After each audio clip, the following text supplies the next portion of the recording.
Welcome back to another episode of Stand on Guard. I'm your host, David Crayden. Thank you so much for joining me today on this Saturday. And we'll be back in a minute to talk about some gutsy things Conservative leader PIerre Poilevre had to say yesterday. So we are in a very precarious position in this country. We need political change, but we also need the resolve to resist.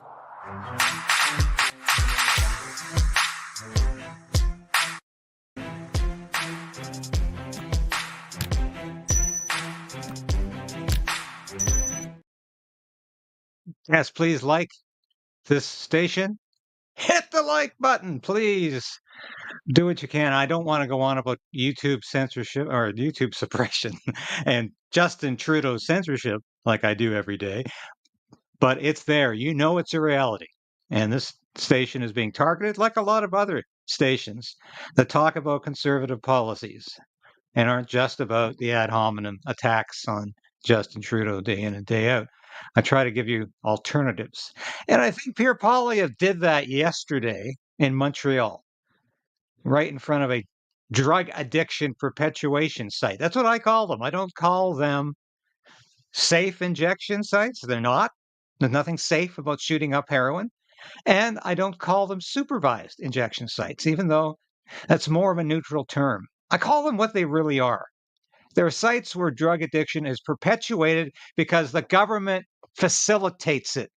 I've been a long-time critic of it, and I'll come back in a minute to explain why. But this is the first clip from Poilievre where he calls these facilities drug dens. Let's listen. And I'm today calling for the Trudeau government to close its drug den. Under Section 56.1 of the Controlled Drugs and Substances Act, the government has the power to accept or refuse a supervised consumption site like Maison Benoit Larbre.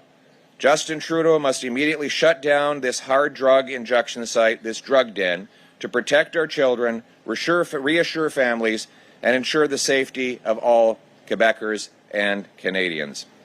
It's time for a common sense Conservative government that will axe the tax, build the homes, fix the budget, and stop the crime. Okay, I know that's the slogan hearing at the end.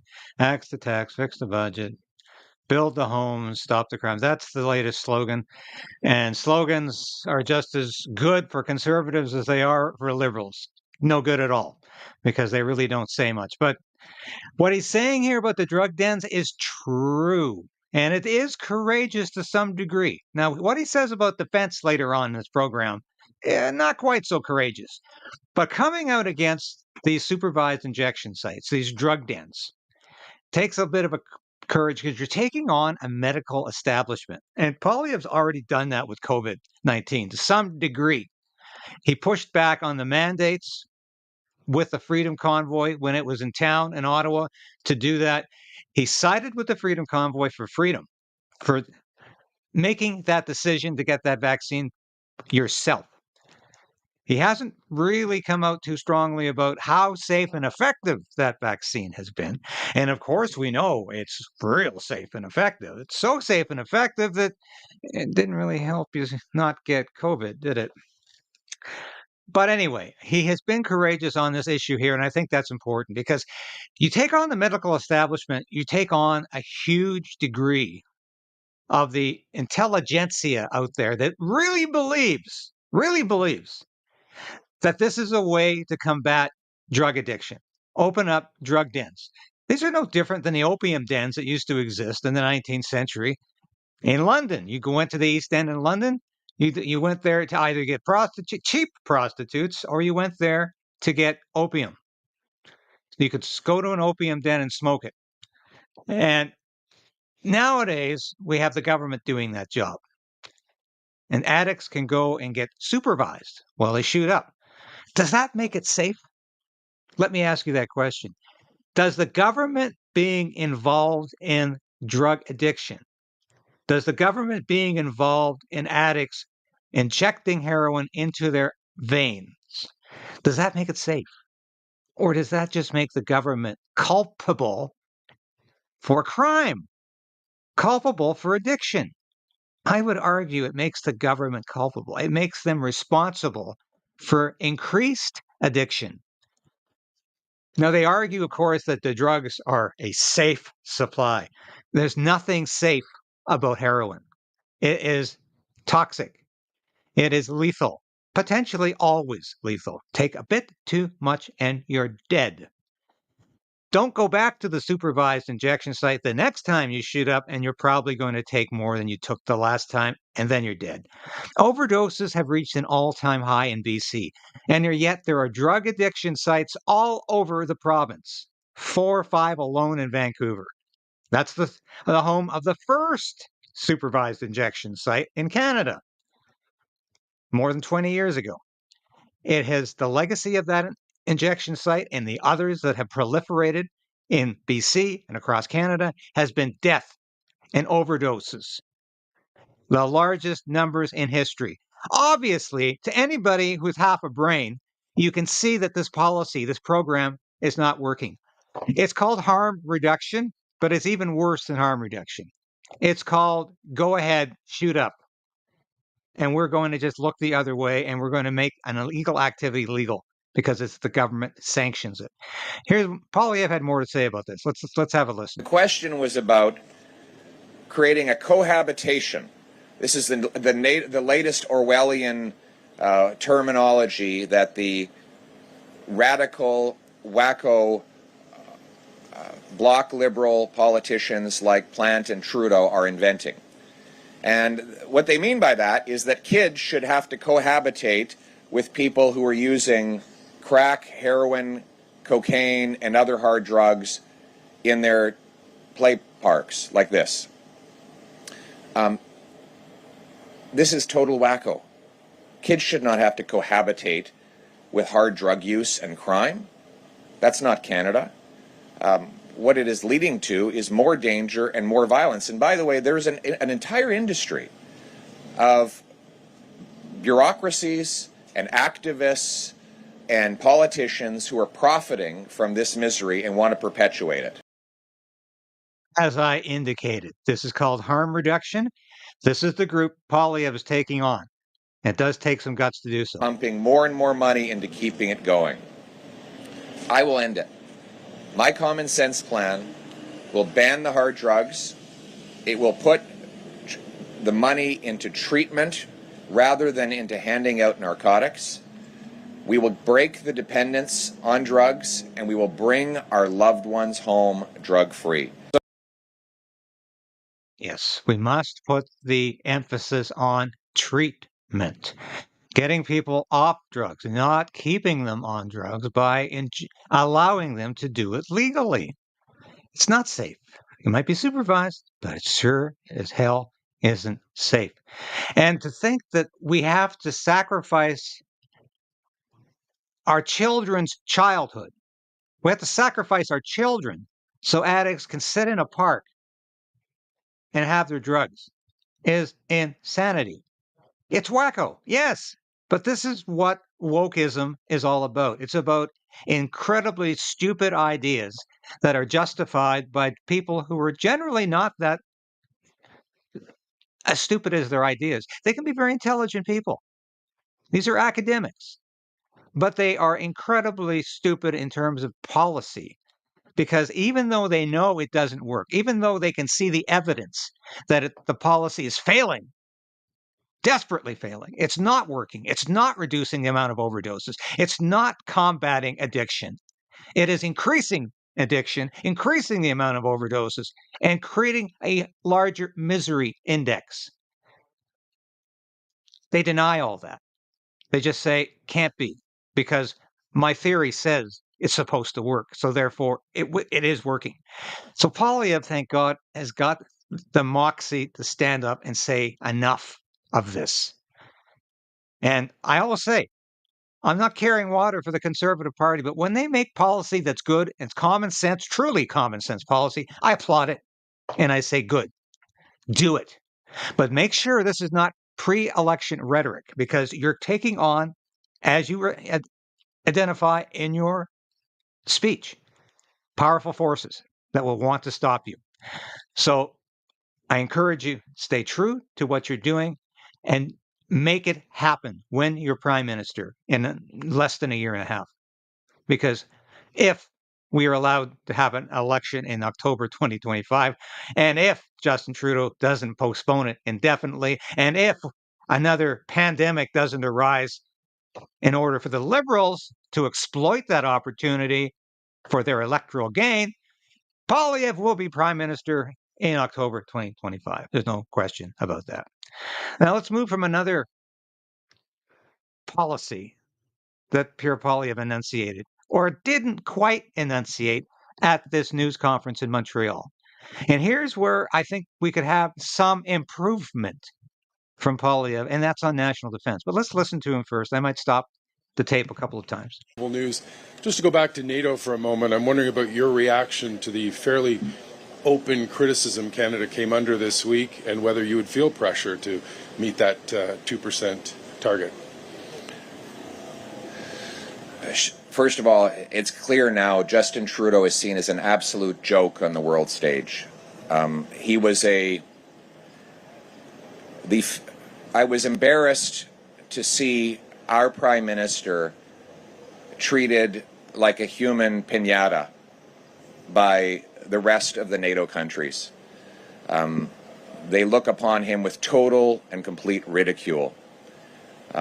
Canadians are tired of being embarrassed by a Prime Minister who prances around and preens, lectures the world. Was Mr. Poilievre watching my broadcast on this? That's exactly how I describe Justin Trudeau. I don't know. I think occasionally Poilievre's people do watch the social media to see what we're all saying about him and about Justin Trudeau. Possibly, I just found it interesting he used the word preen. We'll see. Without doing his part. Common sense conservatives will cut back on foreign aid to dictators, terrorists, and multinational bureaucracies. We will cut off back office bureaucracy in the Defense Department. We will end the botched procurement that has led to billions of dollars of waste. And we will put all of that money into rebuilding our forces and supporting the front lines of our soldiers, sailors, and airmen. What's missing here? What does Poilievre not talk about in terms of cutting costs? Stop the aid to Ukraine. He doesn't have the guts to say that, even though most conservative rank and file members and voters agree with that.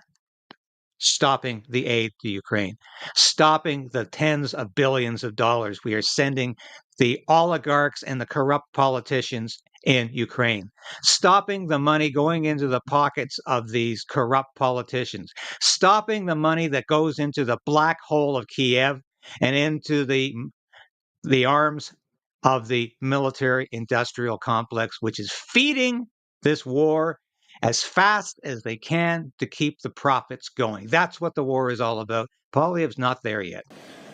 I would add that when the previous Conservative government was in office, we weren't hearing these criticisms. Why? Because we were delivering. It wasn't because we were spending more. It's because we were delivering more. We were able to buy equipment off the shelf, quickly put it into theater, and pound for pound, do more to fight the Taliban in the most dangerous part of the world than almost any other country in NATO. And so the Americans and our other allies were very grateful that we were doing more than our part, regardless of what it financially cost the budget. Now, because Trudeau has wasted so much of the money we do spend, and even the money we are putting to work is being wasted, and we're not getting the results, and therefore our standing on the world is in decline. Mike Armstrong, Global. Right on with the money being wasted. Yes, Trudeau knows how to waste money on the military, on woke projects, on DEI projects. A lot of that is going up in smoke, the money that is going into the military.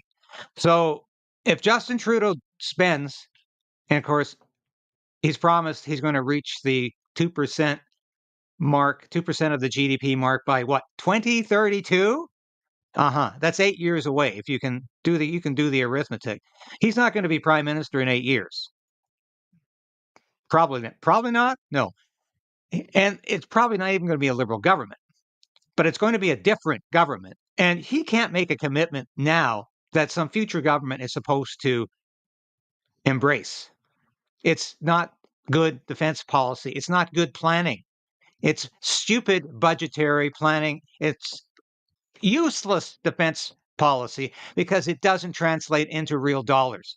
It's just a vague promise. But interestingly enough, does Poilievre promise to reach the 2% of the GDP mark? No, he doesn't. He says we're going to spend better. Well, that's nice. But do you realize in the last year of the Stephen Harper government, we were spending 0.97% of our GDP on national defense? We're at about 1.31 right now in 2024 as you listen to this broadcast. So we're not anywhere near it now, but we were even lower than that benchmark under Stephen Harper. And this is to say that the Conservatives have played the shell game with national defense almost as badly as the Liberals. Stephen Harper at least appreciated national defense. He enjoyed nothing more. And yes, I did know Stephen Harper. I worked on the Hill. He enjoyed going to defense and military functions, speaking before military people, probably more than anything else. He liked military people. He liked people in uniform. He enjoyed talking about Canada's military heritage. He enjoyed talking about how we were the third power on the beaches in Normandy, that we always punched above our weight. He enjoyed talking about Canada's rich military past, where we were the fourth largest air force in the world and the third largest navy after Britain and the United States.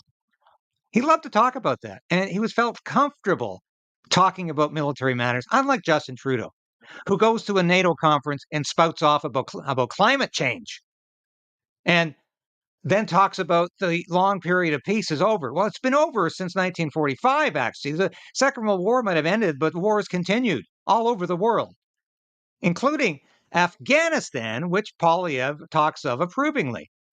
That was an endless war. And it just like everything the United States gets involved in now, it goes on for years because there's no winning. It's all about spending. And somebody's getting rich off of these wars. And Poilievre is not there yet to understand Canada needs to spend money on its defense, not so it can give money to Ukraine, not so it can give away all of our Leopard tanks to Ukraine, not so it can spend all of its ammunition and then say, there's none left over and we can't manufacture any. And not to send troops over to Afghanistan or other foreign wars where they'll stay there for 10 years and achieve absolutely nothing. And as I said, I was in uniform. I was a peacekeeper. I was with the NATO force in Bosnia. I know what those missions accomplished. In the end, nothing except deaths of other people's civilians and citizens. So Poilievre is half right. We do need to spend better. Trudeau wastes money in national defense, but 2% with a Liberal government might not achieve anything more than more wasteful spending. And Poilievre needs to say that a Conservative government will put Canada first.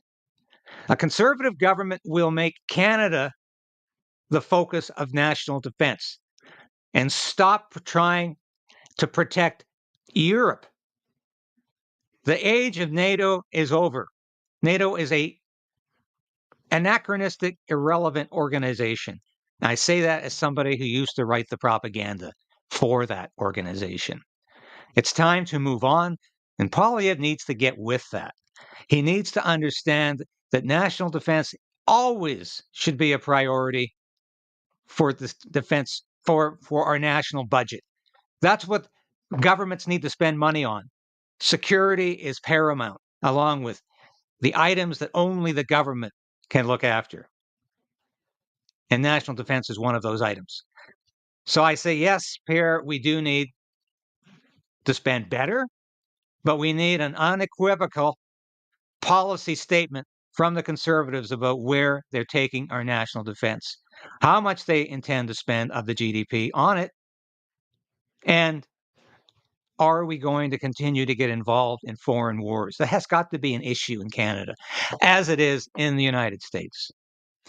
But to sum up, good policy on drug dens. You're halfway there on national defense.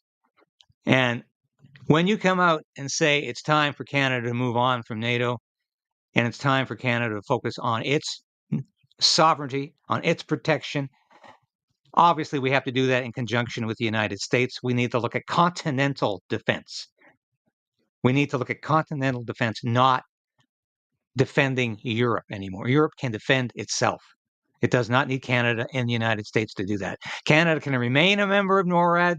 That's a sensible organization because it involves continental defense. We cannot defend all of our borders without having a military budget that would go through the roof and having an armed forces with 10 times the amount we have currently. And that's not going to happen anytime. Unless, of course, Trudeau pushes us into World War III. But that's where we need to go, and we need the Conservatives to come up with a comprehensive defense policy and not to just say, hey, we got to do it better than the Liberals. Anybody could do it better than the Liberals if they tried. Anyway, that's all I'm going to say about that today. Thank you for watching, and we will be back again tomorrow with more of the news you need to hear. And I'm unapologetic about the statements I make here. I will support politicians when they say the right things. And I will oppose politicians when they don't quite get it and they don't say the right things. And that's what my job as a journalist is, to push politicians and policies in the right direction. Thank you for watching. Thank you for watching this episode of Stand on Guard and being a part of the KRAYDEN'S Right channel. If you've watched this episode to this point, you've watched it all. And that's really important for a small station like this. We always say subscribe, hit the bell, be a part of the KRAYDEN resistance. Resolve to resist. That's what we're doing. And if you become a subscriber, if you're a supporter of this station or a member through Substack, through YouTube, and now you can be a local as well, that's so important to us because I couldn't do this without you. I made a decision to become an independent journalist about a year ago because I wanted to bring all of my experience in the military, in journalism, to you. I don't promise anything I can't deliver. I don't offer clickbait. I offer truth. The truth is out there, and it's my job to bring that truth to light and to you. Thanks for being a part of the KRAYDEN'S Right resistance, and we'll see you again soon. So we are in a very precarious position.